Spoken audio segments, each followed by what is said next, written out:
تخيلوا أمريكا تتجسس على مكالماتنا. قالوا هلا محمد، راح نجي أنا والوالدة عشان نخطب بنتكم وردة. سيدي الرئيس، إنهم يتزوجون النباتات، ماذا نفعل؟ يا علي تعال أنت وصقر ونمر نبي نلعب.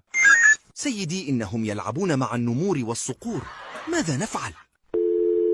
يا محمد 5 دقائق وأكون عندك.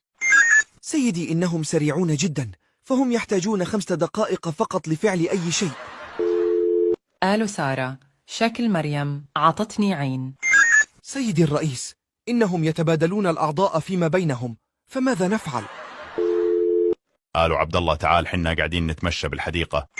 سيدي الرئيس لم أعد أتحمل هذه المهزلة، إنهم يمشون وهم جالسون، ماذا نفعل؟ قالوا علي وينك؟ هلا محمد، شوي أكلمك مشغول الحين، بودي البيت للمستشفى. سيدي إن المنازل تمرض عندهم، فماذا نفعل؟ اهرب يا توماس اهرب.